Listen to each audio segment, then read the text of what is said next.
Okie doke. Whenever you're ready, go ahead. Let's try again. Seriously, go ahead. You started. Oh, that's right, I do. I don't know what's the matter with me. Dork. Well, thank for that. Oh, my God. Hey, listen, I want to thank you. Okay, hold on, let me start again.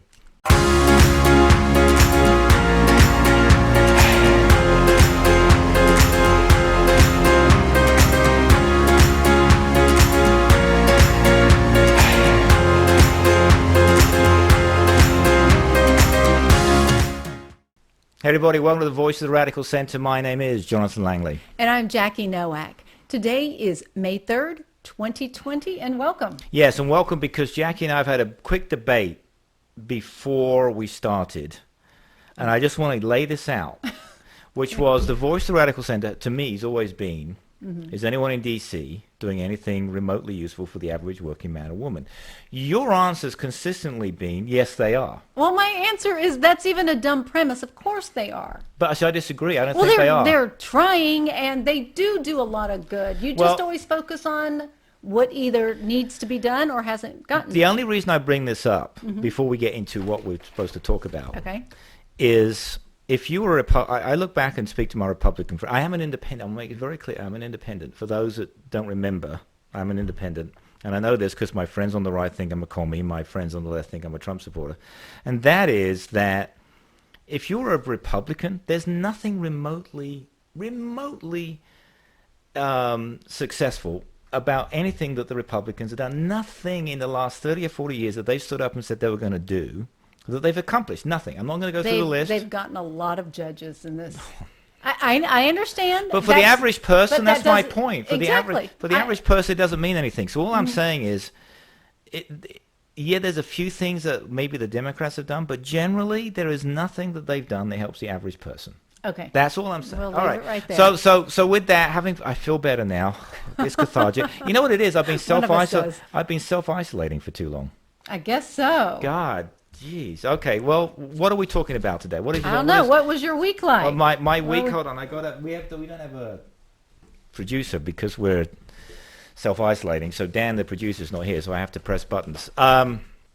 So I did want to talk about something that which I didn't get to last week. Okay. Which was who are the two physicians that work with Trump? Dr. Fauci and Birx. What's her name? Birx. Is that her name? Yes.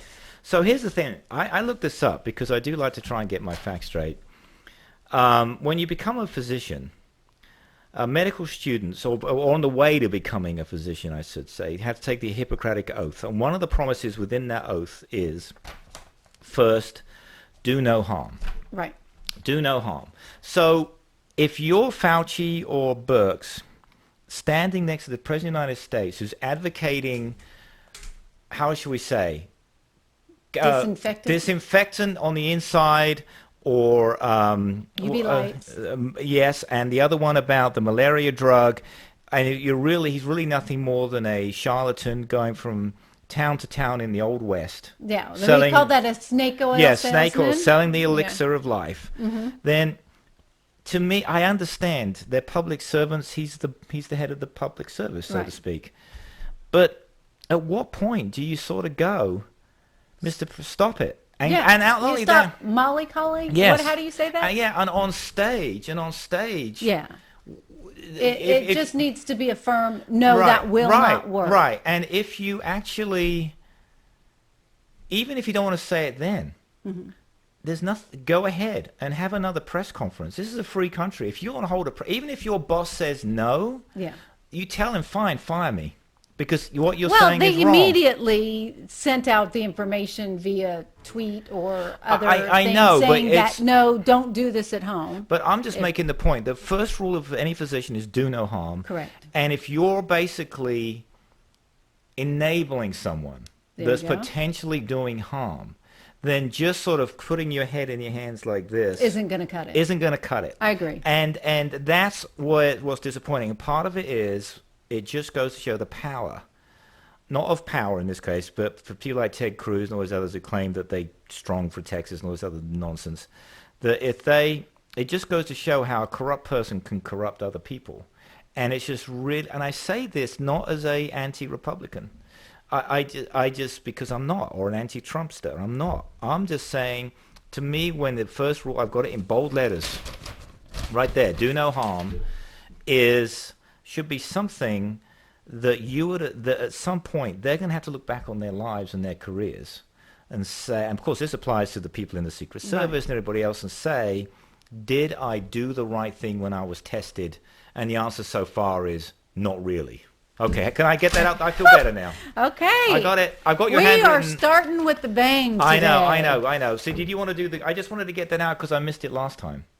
Yes. I didn't have it. So that's from last week. I just didn't do it. Okay, we it's gone. touched on it, but it's all good. But not the no harm, do no harm thing. Okay. There you go. All right. So what is so how was your week? Tell me what you've been doing. I got some big news. When you're ready. You? But yes, I do. But... no big news on my end, except we are sitting next to each other. I had been exposed to somebody that has since had a test and found out that they are not coronavirus And that positive. test, you said, was done really quickly. Right. How long? 30 minutes. That's incredible. Yeah. Okay, so here's my big news. We're going to do good, the bad, and the ugly. Do you want to do yours first? Sure. Okay, do your good, bad, and the ugly, because my good, the bad, the reason I bring that up is my good, the bad, and the ugly is one item covers all three. Okay, so all-purpose good, bad, and ugly. So I've got it ready. So go ahead and so for this week's good, bad, and ugly, my good is pretty simple. Some states are opening back up. People are getting back out. Businesses are getting the opportunity. Is that good? I'm going to say that it's good until it's not good. So, yeah, it's good. Okay, all right. Right? I don't know. I think nobody knows it for sure. I mean, there are going to be people who get coronavirus, and there are going to be people who get sick, but there are also... All right. Well, can I just say... So the Wall Street Journal, who I criticize all the time for their op-eds, but their reporting is amazing. They did a thing this week, I'm sure it'll be in the print edition tomorrow, because I do subscribe to it. But if you actually read this about safety advice for reopening, how to reduce your risk, it goes from commuting to at the restaurant to in the retail store or the hairdressers. It has a whole list of things. I'm not going to cover it, but if you actually read this, you wouldn't want to go anywhere.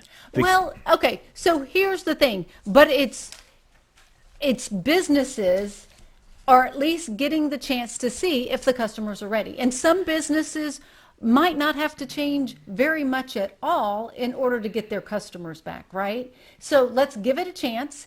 And so you think Abbott's doing the right thing? I do. Okay. I think, especially here in Texas. Now, like I said last time, if I'm in New York, I would have a whole different opinion. Yeah, the subway. But I actually think that there are some businesses that it's appropriate to open right now, and there's no reason to close them. Well, but can I read you something disgusting? No, seriously, because yes, this is in the Wall Street Journal. It's in the Wall Street Journal. It's not too disgusting, but here it is. They talk about restaurants and taking the subway and all this, but the big one is, believe it or not, I had never thought about this, is the office bathroom, but for reasons we may not have understood. The coronavirus, this is their words, is present in stools. Okay, why did I say yes to this? Oh, hold on, it's in the Wall Street Journal, it's a family-friendly paper, and can remain in the digestive tract long after it's been cleared from the respiratory system. In other words, it's still alive in your bowels, basically. By the way, I want to get back to bowels in a minute and Governor Abbott. No, I do. I do want to get back to Abbott in a minute, or get to him, I should say. However, but this is the part that I had no clue about. Many company bathrooms have removed the lids from toilets. There's no separate lid, right? So when they flush, it causes a plume cloud, and any virus that was in that stool is now on every surface you can culture. This is from a Dr. Poland. The air ducts, the ceilings, the floors, and you. And then if you use one of those hand dryers, that's another way to effectively disseminate the virus everywhere. Okay. Holy friggin' cow. Yeah. And if you think of every possible scenario, yes, you will drive yourself crazy. I prefer to just you're like see no evil, hear no evil. Is that what you're doing? No, I'm just going to try my best to make it through. So anyway, I was just saying that when you read how they're saying what you should and shouldn't do, Okay, so he's trying to say my good is not so good. No, exactly. I'm disagreeing with you, but I'm sorry to burst your bubble. I think a lot of businesses Go ahead. are able, there's really no reason, and I know that in some states, why are landscapers or window washers or people who work outside, not able to work? No, they should. They should, and that hasn't been the case. So car washes are open now, right? So car washes near me, okay, the car wash near me actually was closed, and now they're open. And I never as of last Friday. Yeah, I never quite understood why the car wash had to be closed. Except, well, because you get in somebody else's car. Oh, that's true. Yeah, I touch all their stuff. Yeah, and the thing is, and I shouldn't say we don't know why it was closed. It didn't make sense because we didn't know what we were dealing with. Exactly. And in many ways, we still don't. It's hard. Okay, so so your good is states like Texas are opening up. Yeah, but well, you wouldn't. A lot of states. It's over 30 states. Would you go to the gym? It depends on the gym. They're not open yet, but would you go? There are some gyms that are now open. In Texas? I don't know about Texas, but I've seen them on TV. And, if they're taking all the right precautions. Okay. Would you go to the hair salon? I'm getting close. Yeah, I don't see why not. All right. If it's a salon that has 50 chairs, maybe not. But if it's a salon I go to that have 2 chairs. It has 2 chairs? How big is this salon? It's teeny tiny. Wow. All right. Okay. What else is on your list? Okay. So then that was my good. Yeah. Okay. And my bad is the fact that opening the states has become such a partisan nightmare. Yes. And it's, okay, this is how I'm envisioning it, and I cannot be the only one. But I feel like the states with Democratic governors, and the states with Republican governors. So the Democrat governors seem to be a little bit more like the overprotective mother. And then the Republican governors seem to be a little bit more like the reckless weekend dad. Or the weekend or reckless teenager. Well, I'm just comparing it like mom and dad. Oh, mom and dad. The mom fun dad. Is going to say, don't jump from that tree. And then dad's going to go, I know. Let him jump. Actually, that's a very good point. That's a great analogy. So dad's like the fun dad. Yes, the fun dad. And the mom is the mom, and the mom is the one who always has to rein him in. Yeah, she's like, no, don't do that. You have to wear a helmet wear a helmet when you ride your bike. And dad's like, leave him alone. He's a kid. Oh, that's actually really good. I approve of that now. Okay, what else? That's just how I felt. Okay, what's your ugly then? And then my ugly is the armed protesters inside the Michigan Capitol. That was really ugly. It was ugly and nasty and then Trump completely uncalled for. And it was kind of a threatening. Of course, you come in with a gun. What else am I supposed to say you're doing? Is it patriotism, fake patriotism?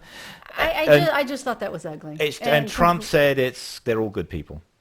No, he didn't say they're all good people. No, he said they're good. He has said that before. No, but in this time he said they're good people, and you should talk to them, meaning the governor of Michigan. So I mean, it's and the restrictions in Michigan. There were some that didn't make sense. But none of this makes sense because we didn't know what we were dealing with. And so she might be a little bit, in the category of an overprotective mother.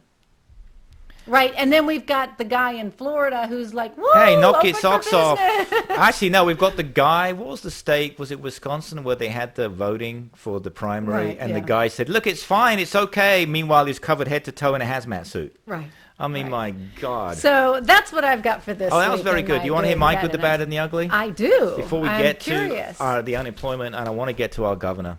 Yes, and by the way, we have a fabulous guest coming up who's going to help talk about the unemployment and what you can do about it if you're one of those people who have become unemployed. She's a career coach, Diane Huth, and we'll have her in just a few minutes we did a separate interview with her, and she'll be on in a minute.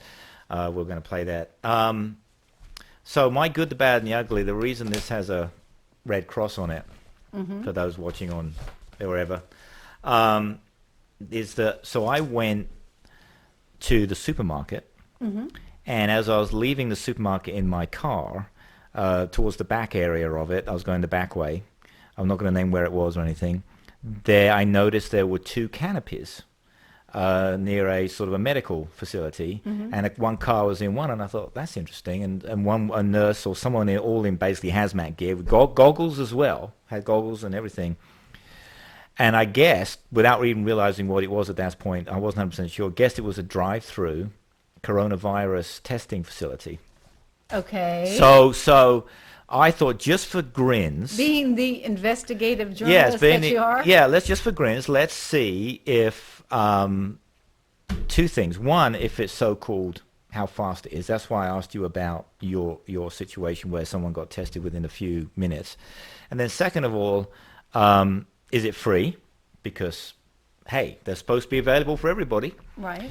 And also, thirdly, to see what it was actually like. Okay. So you drive up And so this was a coronavirus test. Testing site. You drive up. In this case, it was in a parking lot. So you drive into this parking lot spot, and it's right on a building, so you can't keep going forwards. And you stop. There's a canopy over it, like one of those canopies that people take to the beach. And I went there, and the guy next to me, the goose car I saw, that's what clued me into it, because I thought I didn't know what it was at first. And I saw the sign that said coronavirus parking. Anyway, the guy next to me, I was watching him, I'm not making this up, through his driver's window. They'd obviously done some test on him. He was literally freaking out, because it turns out it's not just a swab in your nose. They stick it into your brain. I was going to say they scrape a little of the brain off. Yes, and not only that, they do it on both sides. It's not just on one. They do one, then the other. So I was watching his reaction without realizing this is all it was at this point. Anyway, so the two nurses came out, one to take my information, and I was naive. And I said, well, how... You voluntarily did No. Voluntarily did this, but I said, I assumed that they were free. I don't know where you got that, but go ahead. Because Abbott has said there's free testing, but they're not free. No. And I said, well, how much is it? And this is the reason I wanted to bring all this up, because it's not just this is why it's good, bad, and the ugly. It's $199. So, but unless you have insurance. So insurance, they took my insurance card, and insurance is actually supposedly waiving the cost of the test. So I have no idea if I'm going to get the bill. I think it'll be waived. But I had the money in my pocket. I didn't know this, but I had the cash, right? So I thought, and she said, no, we can take your card and your driver's license, and we'll just get it all approved. And I said, fine, okay, whatever. So then a physician comes out and just checks to make sure I'm not keeling over from something else. And then the nurse comes back out, and she's literally dressed in goggles and the mask and the thing all down her. And I said to her, how long have you been? She said, I've been in this in 5 hours nonstop, because I asked her, have you been busy? And I said, why is it $199? I thought these things were free. And she says, no, they're not free. So the reason I bring this part up is, if you don't have health insurance, and if you don't have a spare $199, and lots of people do not, correct, you cannot, if you don't think you have symptoms, just go and be tested. Right. Well, who's crazy enough to go without symptoms? No, because just curiosity. In my case, it was just curiosity, and I was willing to pay cash if I had to, just to find out. But Abbott's been saying for the longest time, anyone who wants a test can get a test. Yeah. So I did some research yesterday this is only yesterday I had the test, which is that if you have to go online, fill out a form, and then it tells you if you've been approved for a test, which is free. You just showed up. No, but if you don't show any symptoms, if you say I have nothing, they're not going to test you. Right. Well, that's wrong. Anybody who wants a test should be able to have a test, because that's how you can track to see if some people who may not have any symptoms whatsoever, asymptomatic, but I was around someone that had it, possibly, maybe, I should be able to get a test. I shouldn't have to be turned down from this online thing. So yes, so it's not that simple. Anyway, the reason it's good, the bad, and the ugly. So the good is I got the test. Okay. The bad is you have to have $199 to get the test, or some kind of health insurance. Okay. The ugly is what the friggin' test is.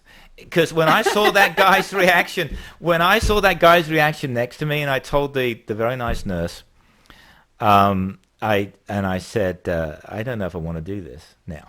Well, yeah, especially if you're just... Well, no. I mean, I don't know. I mean, so anyway, long story. They get it's this long. It's about 6 inches long swab.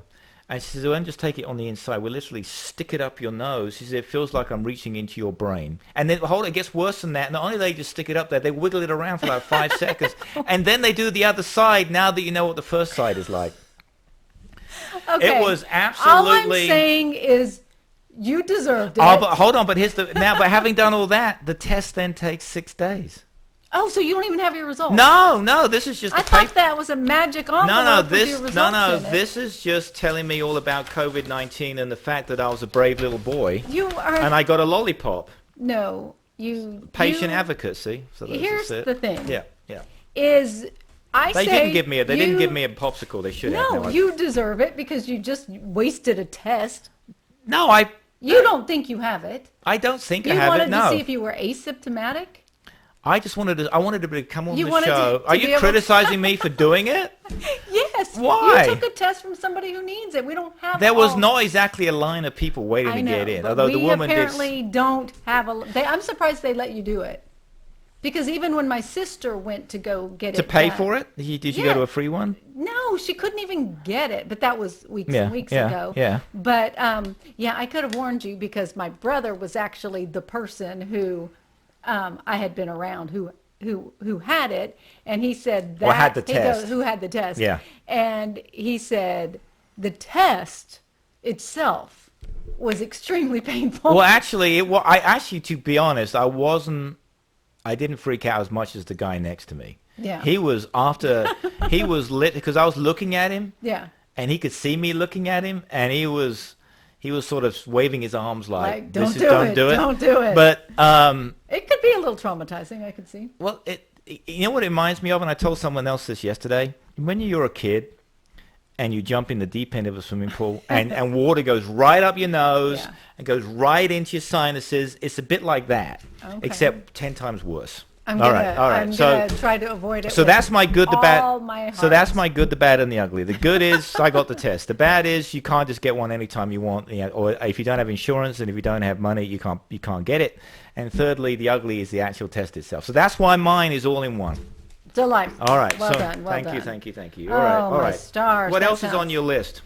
Well, we did have a busy week outside of coronavirus. So I was hoping we were going to talk a little bit about Biden and Tara Reade's actually, situation. let's do that. I want to do that because I have so much to talk about that we could literally do 3 hours of show so and just people to would get change bored. things up and get off the coronavirus for idea. 1 minute. Yeah. What's your thoughts? No, I want yours. Oh, no, I'm gonna plead the fifth on that one because I want to get a woman's. I am going to on say Biden it and Tara exactly. Reade. Go ahead, tell me. Probably like I did with Brett Kavanaugh. Really?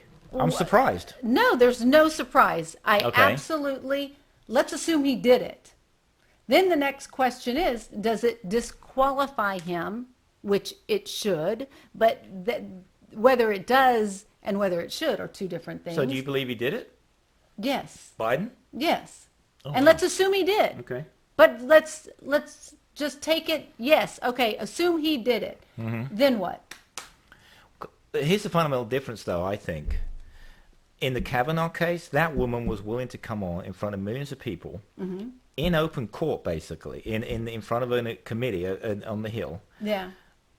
People that were out to get her and people that were out to support her with no one's word against her apart from his. A lot of people have interviewed Tara Reade.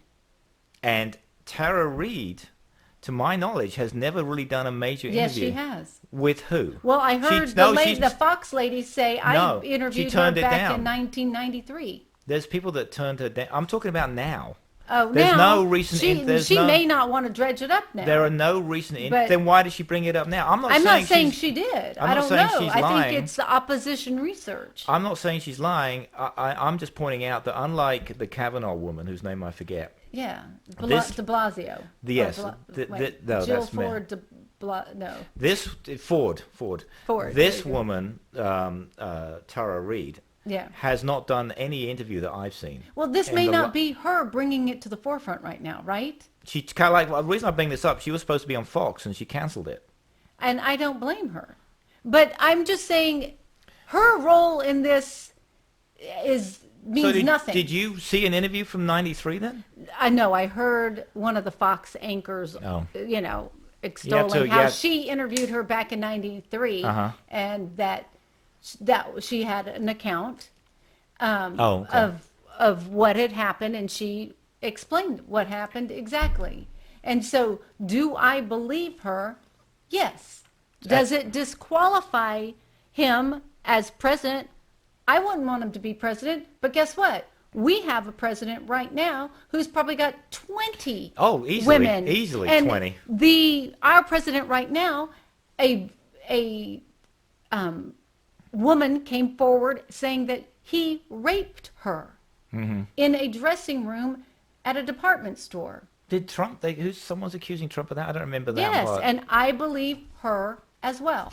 I know 19 women have accused. I'm really curious. 19 women have accused him of inappropriate behavior, and I know that 2 women he paid them off after his son was born, after he had an affair with them. One was a stripper and one was something else. Stormy Daniels. Porn star. I haven't said the name Stormy Daniels for ages. I just like saying the name Stormy Daniels. What was this other woman then? When did the woman who said he raped her in I can go back into the details. Really? Yeah. I didn't. Okay, so you as a woman. Yes. I believe that men of a certain age, powerful men of a certain age, got away with everything. Got away with anything. Oh, because you're saying, especially back then in the 80s and 90s. In the 80s, 70s, 80s, and 90s. Yeah. When was Tara Reid's accusation supposedly? 93 is when, I don't know if this was supposedly occurring 93. Okay. I would have to look at more details. So this is really, it's getting into a moral dilemma now, right? But just, if it disqualifies Trump. Biden, then it certainly disqualifies Trump. And if it disqualifies Trump, then it disqualifies Biden. But those are who we're stuck with, So that's sort of like they cancel each other out, basically. It just sucks. And I don't know. It's like matter and antimatter. They cancel each other out. There's enough people saying that there's a pattern with Trump and that this is out of character with Biden. But that is actually true. We haven't heard any other allegations. There could be some sort of, so difference there. Here's you laughed at me, but I'm going to remind you of something. Okay. I said for the longest time, why do the Democrats, and I can say this about the Republicans, but we'll focus on the Democrats. Why do the Democrats nominate their presidential candidate so close to the election? If they hypothetically had done this a year ago, why they wait? Then you would literally have had, like with Hillary, you could have figured out with Hillary, God, she's the most qualified, she's fantastic, and then you go, but she's a terrible, useless candidate. With Biden, you would have found out, probably, once he was, I'll realize it could come out close to the election, but regardless, if this had happened over a year ago, if they had their nomination process and their campaign convention, brought it all back, forward, made it earlier in the cycle, the election cycle, you would then see what I would call the leader of the opposition. You've heard me say that before, and then you would figure out a year before the election, you go, holy shit, he's not the right guy. We've got to replace him. Well, and that's the trouble now. So the Democrats, what I'm saying is the Democrats are their own worst enemy. They are their own worst enemy. Dude, you're making it sound like we are going to get 3 years of election campaigning in a 4-year election cycle. No, I'm saying I'm not. I'm saying that you have a leader of the opposition, and you see if he does a good job of standing up to what is the current president. This is going to apply to Republicans and Democrats. Well, that's what we're doing right now. Yeah, but you've got no time to make a change. No, that's some people say there's talk of a convention coup sort of thing. Oh, who are they saying should replace him? Well, I only heard one name come up, but I'm sure there are others. Cuomo. Oh. Okay, I thought you were going to say because Bernie Michelle is now, Obama. They're allowing Bernie to keep his delegates. That's going to hurt Biden. Because if Bernie keeps his delegates, which there's really no reason for him to do. So the mayor of New York. If something bad happens to Biden, then Bernie's got his delegates and he can collect more delegates, right? So Bernie will be somewhere in there in the mix, and so will Cuomo. Well, you get my point about if they'd done this a year ago, right? I'm just saying, get it out the way, figure everybody's out, get the dirty politics out in the open. But that's not how dirty politics works. They wait till the last, till the 12th inning. But I'm just pointing out that you could at least have China. The 9th inning. You would have found out. You would have found out, for example, if Hillary was a good candidate or not. She was terrible. I think everybody already knew that. But you know what? We already knew this about Biden too. Who's the guy that Al Gore was a terrible candidate? This is the thing. The Democrats are their own. He wasn't a terrible candidate. Yes, he was awful. He was terrible. He left himself. He couldn't even win his own state. But he won the election in the popular vote. Well, so did Hillary. Hillary. And it was like a. Okay, but so did Hillary. But I'm just making the observation that these are the rules we have to play by. So I'm just saying. Yeah. I'm just saying. So tell me, on your opinion, as a privileged white male. Now, excuse me, a privileged white male. Yes, I'm just asking. Oh, what are you going to ask me? What is your take on the Biden Tara Reid thing? Does it disqualify him? No, because if it doesn't disqualify Trump, it doesn't disqualify Biden. I just make the observation, though, that the Democrats like to hold themselves to a higher standard. It's a bit like Republicans saying that where they claim to be more patriotic and claim to be, we believe in the Constitution and balancing the budget and all this, and then they disqualify themselves on all those 4 points. And if the Democrats qualify themselves as we tell the truth, or we're at least more honest, then you can't suddenly turn around and have a guy who's not. Right? That's what I'm saying. It's not an ideal situation, and a lot of people are wringing their hands, but this has been out there for years. What would you like to see happen? You want to see Cuomo? Governor Cuomo, I mean? Not the CNN anchor. Honestly, I think there were a lot of good people, whether it's Amy Klobuchar so that's the other thing. We had a judge that would have been a better candidate. So again, this is what I mean about it's not up to me. Democrats being their own worst enemy. They did have some pretty good candidates. Yeah, I think so. Especially the women. Some of those women. Some of those women I was really admired Klobuchar. Yeah. Right. I didn't. Some of the others wasn't a big fan of. Well, Elizabeth Warren. I mean, she'd be great. I don't know. I know, but she's smart, she's more intelligent, articulate. Yes, she's more polarizing. In your face. Yeah, but Klobuchar would have. So what about Trump's not in your face? Right. It's a double standard. No, it is a double standard, but I'm just saying the Democrats, here's what we can move on from this. Here's what I think.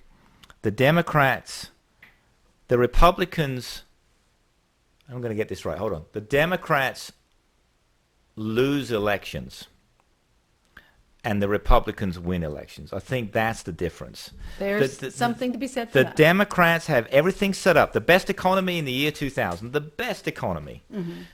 Obama did a phenomenal job, whether you believe it or not, my Republican friends. Your stock market portfolio went up 140%.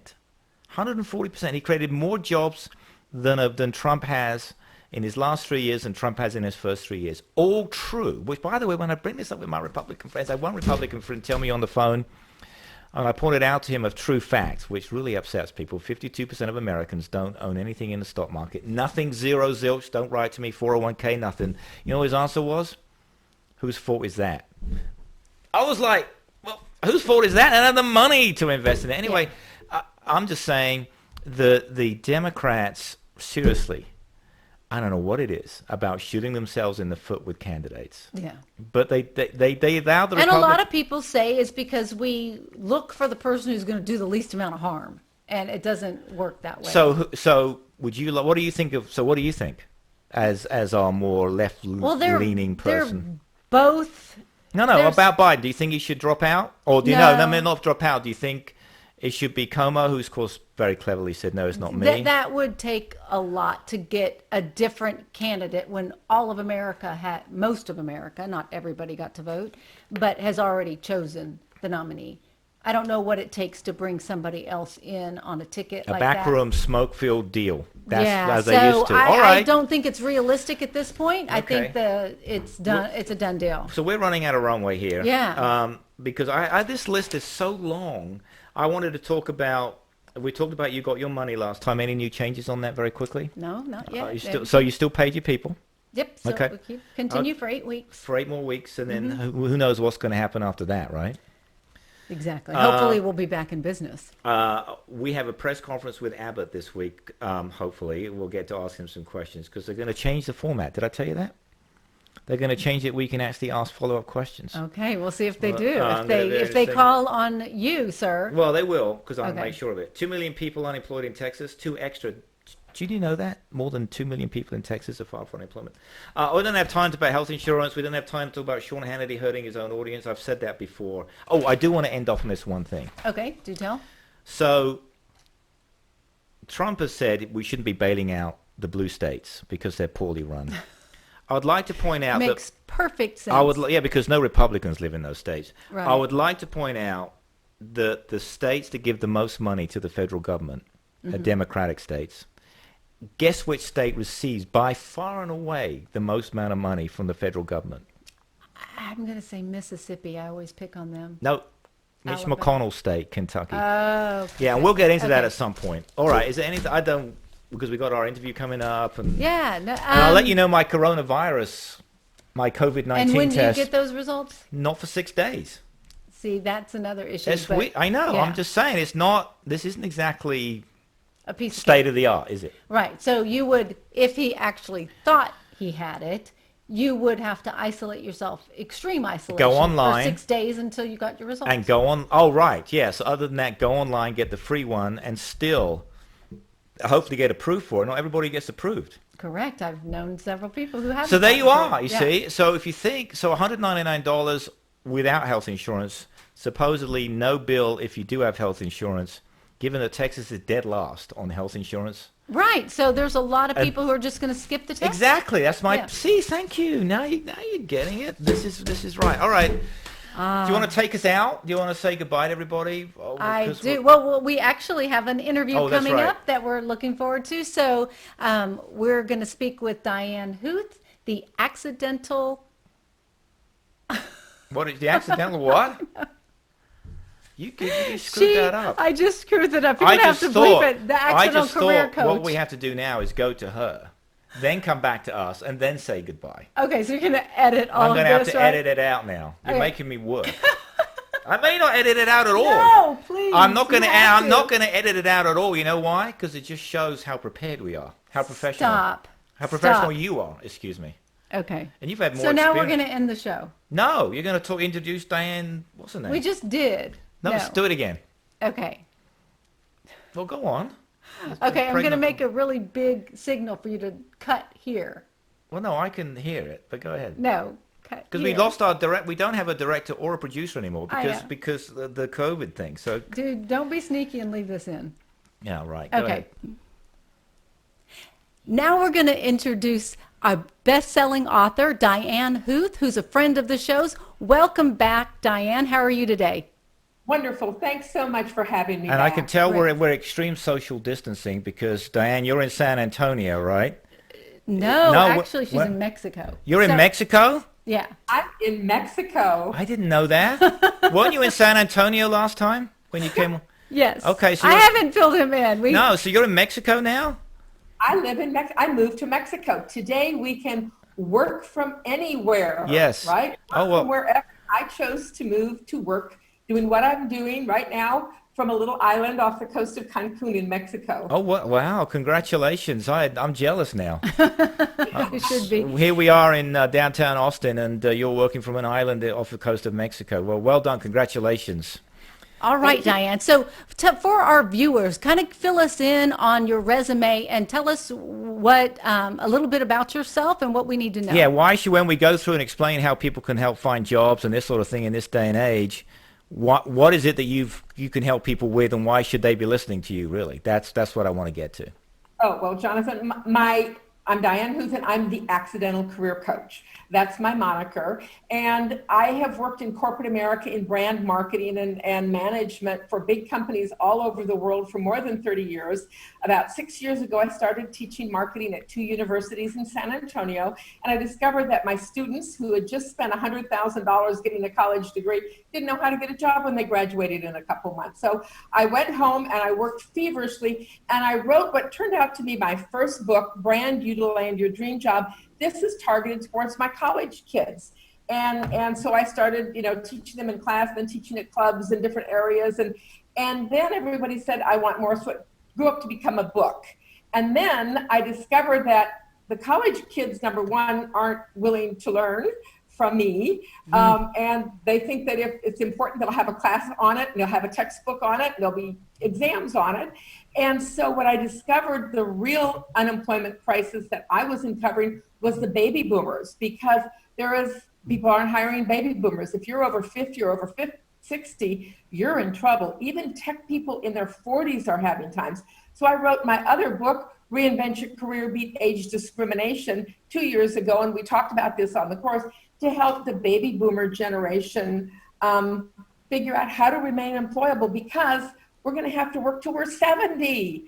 Social Security is coming in at 70 now. Wow. And you're going to have to work till 70. We have life expectancy of 83. So you better get ready for multiple careers. Yeah, and I read today, and I don't have no chance to tell you this yet, but I read today that the average retirement savings for someone, actually the median retirement savings, there is a difference. I had to redo my math on average and median, but the median retirement savings for someone for the baby boomer generation, which is 55 to what, 75 or 85, is $25,000. That's how much they've set aside. That's how much they have in savings. Now the median's higher, the average is higher because so many more people have millions of dollars. But if you just take the vast majority of baby boomers, they have $25,000. Yeah. So Diane, not going to stretch very far. No. So Diane, as we're talking about these people losing their jobs, I have the statistics here. 26 million extra people have filed for unemployment in the last few months. This is where people are going to come to someone like you to maybe and I see that right behind you there on your shelf, Reinvent Your Career. Right, to see if there's something that can be done to help someone actually who's a bit older maybe find a different job. Do you help people like that on a regular basis? All the time. Most of my clients are baby boomers, or at least over 40, and pretty senior career professionals. And that's who I work with every day. And part of the topic of my book, of course, is to talk about what you need to do. And particularly in this difficult time that we're in right now, you really need to figure out what industry do you want to be in, and a lot of them are in trouble. And then if you're not in a hot industry, and many of us are not, then you need to reposition your skills so that you can fit into the growing industry. I had a client that I write resumes for a living, and I coach people and have online classes that I'm giving. And I just had a client, and he was in his mid-50s. And he's been in toy sales. He's been selling toys for the amusement industry, for carnivals, plush toys. Yeah, I guess as a business you don't even think about, but someone has to do it, right? Someone has to do it. Well, he was very well employed for 25 years, and guess who called me last week and got laid off, and he lost his job. And so we worked on revising his resume from toy sales to supply chain logistics, which is a new hot industry. And guess who got a job? He got a job right away. Not selling toys, but during these years, he had built up skills, helping to, relocate, sourcing and working inside the company, helping them to improve their supply chain. And that's a hot new industry. And right now, lots of people are going to be in that industry because industries are going to come back wholesale from overseas, particularly from China. Mm-hmm. And so those are skills that he never thought about, but he had. And so we repositioned. Yeah, that is brilliant rebranding, because you just took him from an outdated job to a modern position, and that makes all the difference in the world when I'm looking at your resume, or if somebody else is looking at your resume. So do you help people then understand, position them for a reinvention like that? In other words, he had a skill that he wasn't taking or didn't know to take advantage of until he worked with someone like yourself, right? Is that what you're telling me? Yeah. So, and then you helped him craft a resume built around that. It just so happened that I guess it became, he had a skill and it just happened to be in the plush toy industry, if there's such a phrase, but his skill was supply chain. So that was a hot skill. So what do people, right? Two resumes, one for sales, of any kind of sales, yeah. So he do sales, and then one for supply chain, and he ended up getting the supply chain job. So, I see what you did. So you had two resumes. Is that what you just said? Yes, we had two sales. positionings, one for sales, which talked about sales achievements and quotas and goals, and the other which focused more on supply chain and global buying and purchasing and SKUs. Actually, that's actually really good advice. Is to you split it up depending on what job you're targeting. Is that right? Right. Yeah. That's something that you should do. I worked with a lady who worked in the fashion industry, and she was production and sourcing, and so she wanted to get out of fashion's in trouble, and so we wrote her a fashion oriented industry, and then another one that was oriented to supply chain also that could be global. So we looked at the skills and looked at two different sides of it so that she could respond to job opportunities in two different industries. Go ahead. Right. So I was just going to say, so when the job that you're in right now is limiting or cut off completely, then you everybody's got more than one skill in their pocket, and it's just highlighting those skills and knowing to highlight those skills, because not everybody knows that what's hot in the market right now. One question I'd like to know, and what kind of advice do you give people who've been out of the workforce and they have that big gap? I've always heard that a gap in your resume can be a killer. Do you try to tell people to explain it, or do you just skip over it? Do you have any advice on that? Yes. What I recommend is that I've always recommended that everybody have a plan B, which is your own consulting company. Mm-hmm. We should all have our own company. And if you have your own company running in the background, you can fill in gaps with that. That helps a lot. Excellent. Yeah, now some larger companies don't allow employees to compete with their own employer, right? I mean, you can't say work in IT and then have an IT consulting business, because the IT consulting business is going to say, maybe wait a minute. you have a speaking business. Okay. So it doesn't have to be a conflict. It could be a something different. Proposal writing. Right. So Diane, what are you seeing as the big transitions right now? I mean, clearly the companies that are suffering, we know Macy's is maybe going to file for bankruptcy. JCPenney is going to file for bankruptcy. Disney parks are closed. They've furloughed 100,000. I don't know if you knew they furloughed 100,000 employees. 100,000 employees. To run that, Yes. So, and not just park people actually behind the scenes, because some of them used to work for me, and then now work over there. So where are you seeing the big changes right now, Diane? Well, I think a lot of industries, there's hot industries and there's ones that are not, like retail is in deep trouble. Mm-hmm. I think travel tourism is in deep trouble. I think restaurants are going to really struggle because their profitability is going to be challenged. I think you're going to have major transformations in all aspects of like grocery stores and retail. Lots of industry, commercial real estate is going to change. People are going to figure out this work from wherever. And this is a genie that's out of the bottle, and people are not going to want to commute an hour every day to go sit in the cubicle. Yeah. Right? Companies have been forced to adopt and implement remote work, and they've invested in the technology, they've invested in the people, they're trained, people have learned how to do it, and now say, okay, forget about all this and let's go back and commute back to the cubicle. They're going to go, why? I don't need to. And companies, surprisingly, are learning that it's counterproductive for them, mm-hmm. because it costs, I saw a statistic, $18,200 per year to house an employee in an office. Right? $180,000 to run a 10-person office with rent, real estate, office manager. That's about right. And I'm going to say, gee, I don't need to do that. I can invest $2,000 in technology tools maybe, and it's going to reduce costs. And so that you're going to have a massive transformation in real estate.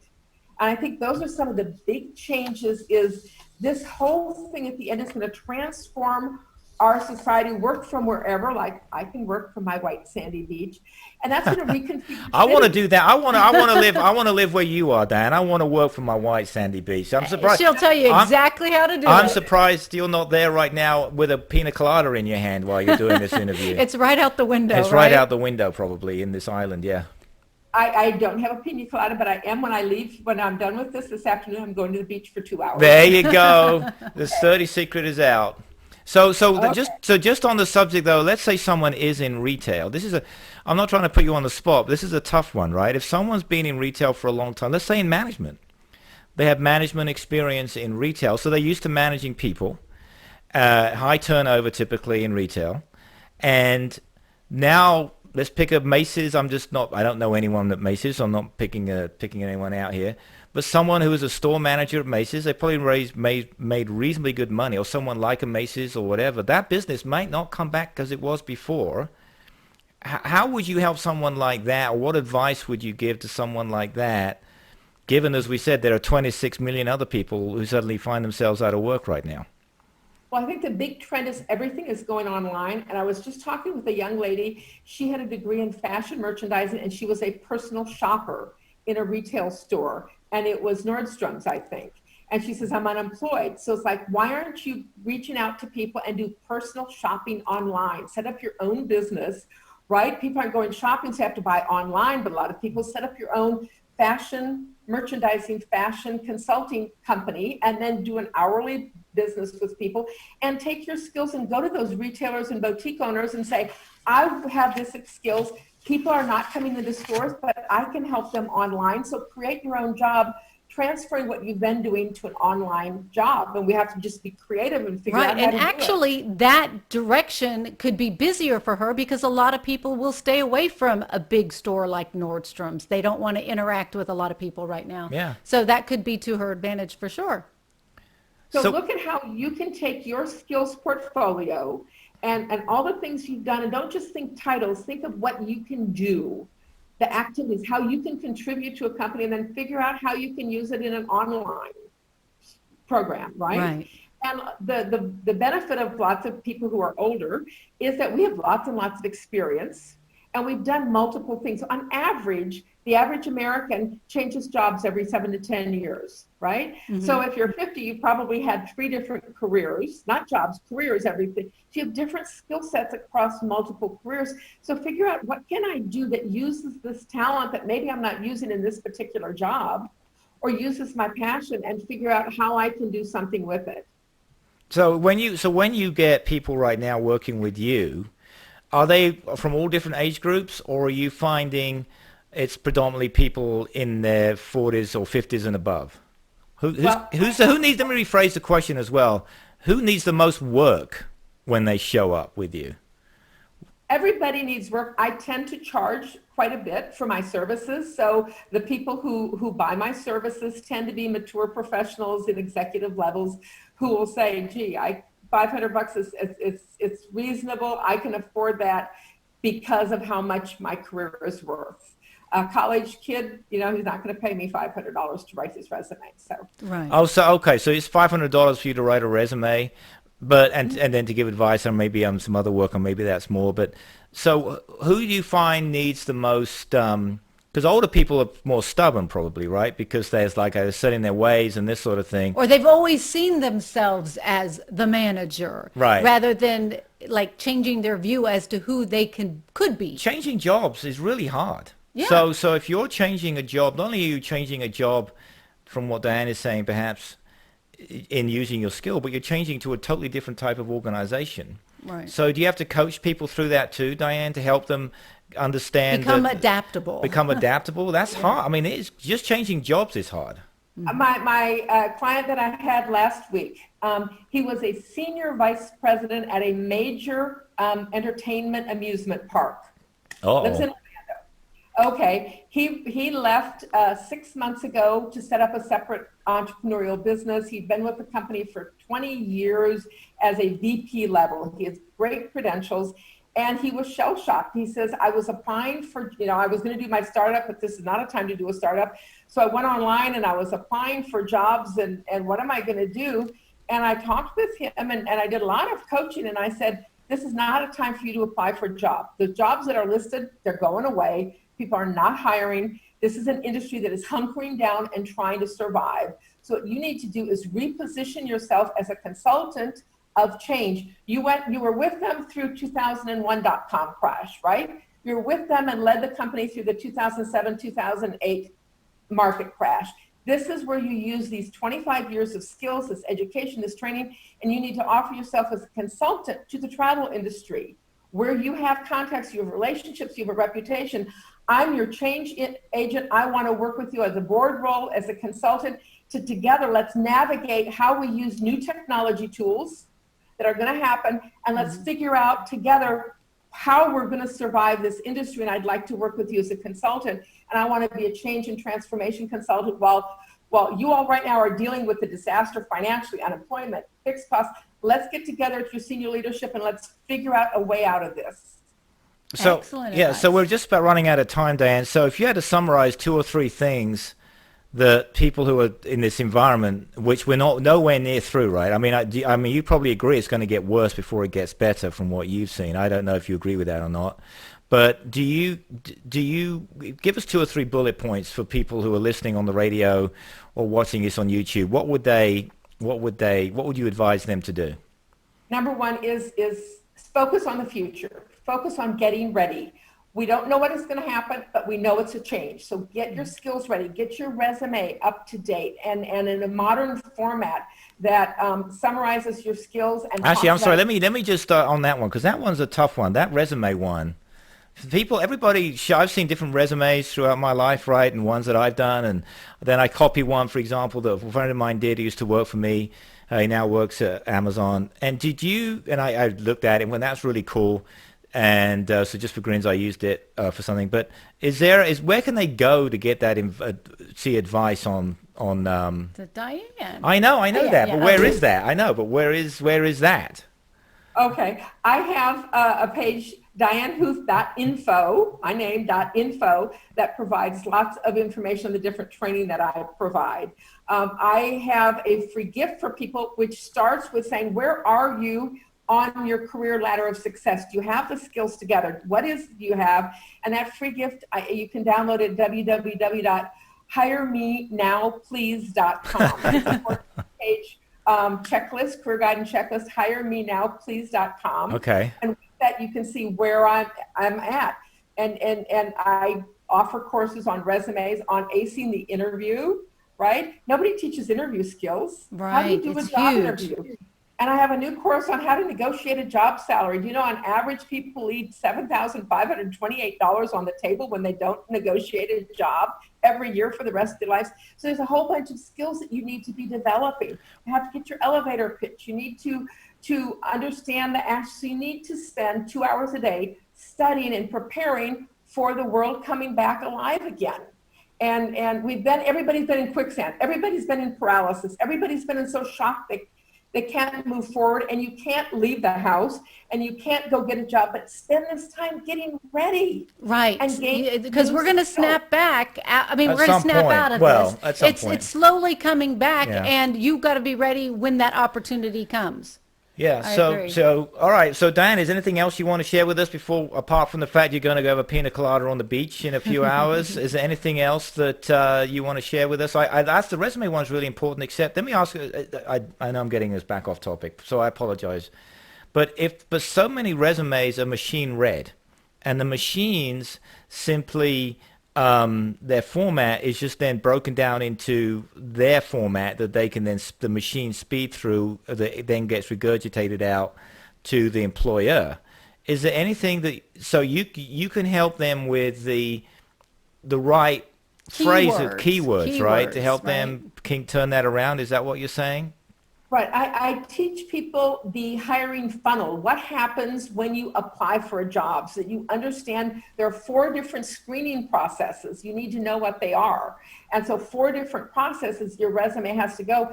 The online resume reading robots, the ATS system, kicks out 75% of resumes before a human being ever sees them.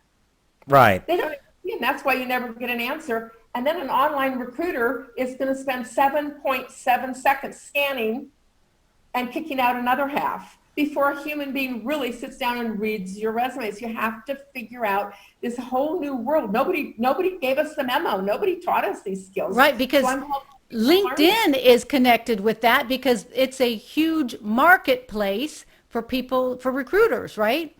LinkedIn is enormous, and you have to have a powerful LinkedIn resume. Mm-hmm. And LinkedIn has more than 20 different ways to help you find a job. And so I teach LinkedIn. In fact, with my private resume clients, I insist on we do resume and LinkedIn together, because they're so linked. In fact, I've actually seen applicant tracking systems, when they pull up your resume, it finds and matches your LinkedIn page so you can see if there's any inconsistencies. Wow. Because that's how you find cheaters. And people don't write them at the same time, and they're not the same. Yeah, that's actually a good one. I'm glad you brought up LinkedIn. Yeah. Well, I think we should have you back at some point as we start to, well, unfortunately. Recover. Well, I'm an optimist. I'm always a glasses half full kind of guy. But at the same time, when I read that 26 million people have filed for unemployment in the last few, 5 or 6 weeks, it's unfortunately there's going to be a lot of people competing for the same job. Right, and a lot of people are going to be slow to react. Right, so they're going to be a little bit behind, Yeah. and so maybe for those people, we're going to need to get them caught up. We should have you back on, Diane. And so could you just very quickly, what was that web page again, that URL? Yeah, and spell your last name for everybody. What was it again? Well, all the different training and things that I offer is at Diane Huth, DianeHuth.info. Okay. Mm-hmm. And the free gift to help you, your career guide and checklist, is at hiremenowplease.com. hiremenowplease.com. All right. Well, listen, Diane, thank you so much for coming on, and it's great to see you again. She looks so relaxed, doesn't she? It might have something to do with her escape. She's escaped to Mexico. That's right. Yes. So, well, congratulations on finding your own peace, so to speak. And hopefully have you back on soon. That sounds great. It was good to talk with you today.